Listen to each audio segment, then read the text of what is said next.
Back here at the beautiful Aztec lanes inside the San Diego State University Student Union. It's a title match in the scratch division, and Kyle Reed, 73 titles behind Cortez in the title count, but ahead in this match as he's opened up with the front four. Cortez on a hot streak even by his standards.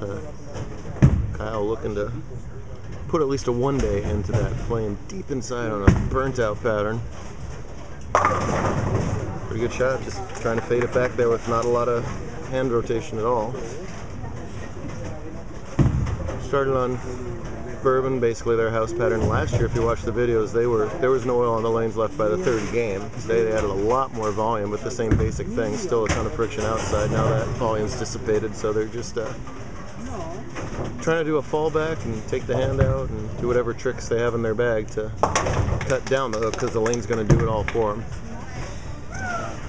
Reed got a bit of a break to get this far. Russ needed a strike in the fill ball to beat him and only got 8, so he didn't even have to go through the roll-off to win 202 to 201. Meanwhile, Tez took charge of this tournament with a nice semifinal set to get to plus 308. See, standing left of the entire ball return assembly. That's just a darn good shot. And that's 3 in a row, and he's very much in this match. So let's see. I haven't looked yet to see where he's standing. Sometimes when you're on the left-hand lane, as far as towards the foul, and you'll stand at the same place as you're standing on the right-hand lane, just so the footwork's the same.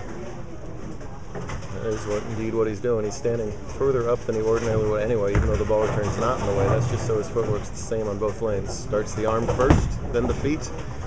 That's just perfect. Looks pretty good. It's all right. He opened in the second. I don't know what he left for. He missed way wide. Oh, that's right. He missed right on the first ball. It sounds counterintuitive that you can miss the head pin right on this, but it's actually really easy to do so. It's pretty darn easy to move it left, too. Miss it left, too.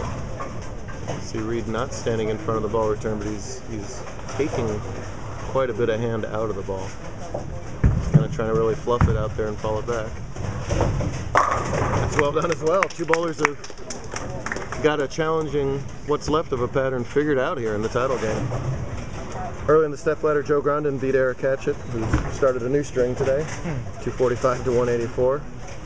Then Oviatt over Grondin, 219 to 204. Then, like we talked about, Reed over Oviatt, so no one's been able to win 2 in a row yet here in the stepladder. Great day of action, busy day of action, thanks to JBT alum Jamie Spector and the crew here at Aztec for a great job hosting us.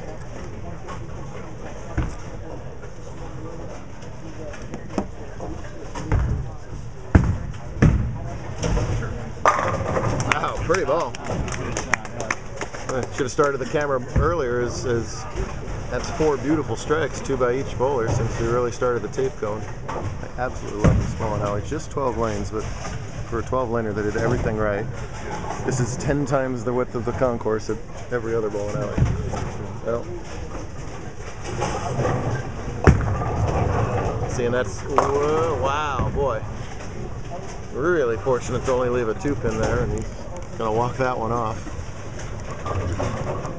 If you pipe it through too early, the ball reads the dry and just essentially loses energy and rolls out, and that's how you miss the head pin right, or almost miss the head pin right in this case.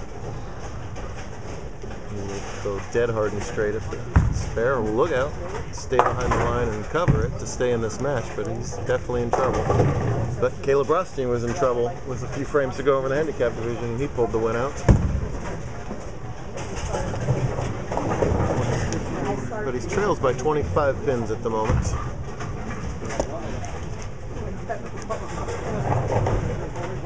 Reed scorecard with only that one error. Where Cortez stands. That's where Cortez stands. Oops. And it's like it's not that hard to miss right. You can give it a little bit of grab and it will sail to the left. Trust me, he'll take the strike on the scoreboard, but he's disappointed with the execution there. He's going to sit down and berate himself and gesticulate for a while. Hope the cow doesn't put him away. Huge opportunity here for Reed, who struggled a lot in the last couple of months. Good to see him put it all together here. Where he hasn't struggled in the last couple of months or any other months is ball raffle. I think he's won 58 of them. Oh! Just a touch hit up on him. That's enough to almost 4-9 instead of flush. Very lucky to get the 4 to trip out late. Hard to think about maxes on a tough pattern, but Tez can max for 244. Kyle spares this up to be in the 230, so still very much anybody's game. Don't make any mistakes on the single pin spares. Nicely done.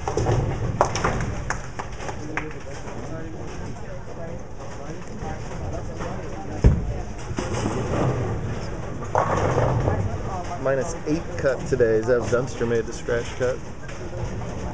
Scratch didn't score as well as handicap on this. I think they're more affected by the extreme over-unders than the handicap was. Handicap was 90, or no, 66 up for the cut today.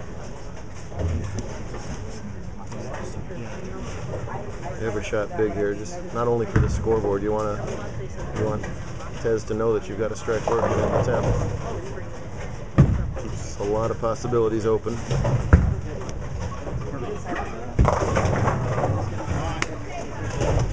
I kind of like that ball. It's way better than going through the beak and just having a crapshoot of what you leave. If he spares this up, he cannot be shut out, no matter what Cortez does in the 9th and 10th. First things first, of course, that's making the spare. There's tie possibilities, there's all kinds of things going on here. He elects to hook at it. All right. Cortez gets the next 4 strikes for 244, which would force Reed to get double 9 in the 10th to win.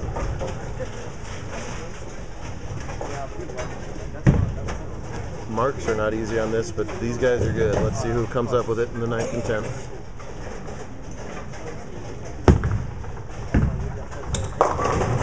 Wow. Didn't seem that bad to me either. I'm a little surprised that skated that much.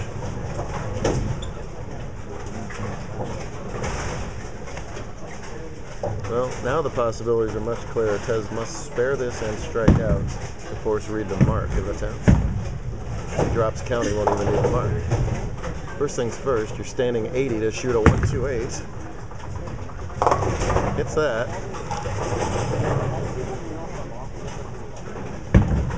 It's good to know that, well, 2 things. It's likely that Tez will make a show at any given moment. So if I ever do totally lose my voice, it doesn't matter, because Tez's body language will tell you exactly what's going on at any given moment. We need to really pipe in that music instead of Flight of the Bumblebees. I don't think Tez would like that very much. I think he would fail to see the comedy in that. But listen, now it's up to Tez to throw the double and let Reed know that he's still around. Make him perform in the 10th, relatively untested. Whoops. Oh boy. Well, from looking absolutely great in frames 3 through 6, has looked exasperated since then. This will do that to you. Can still find a way to dig it out.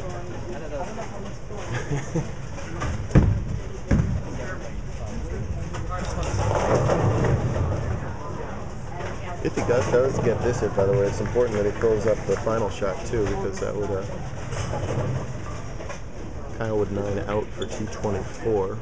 That's what Tez can max out for. None of this happens without a hit here in the 11th. Nope, forget it. Wow. That was almost 10 in the pit in the weirdest way ever. It just, those 8 fell so quickly. The other 2. And guess what? I just saw this guy kind of grin and shake his head over to the side. He knows the story. It was an awkward 214, but that's a good number to put up right now. But is a few seconds from not being enough.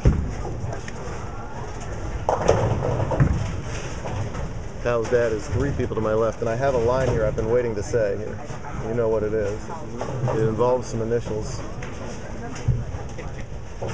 The entire Reed cartel has been waiting to say this for a while. That's enough.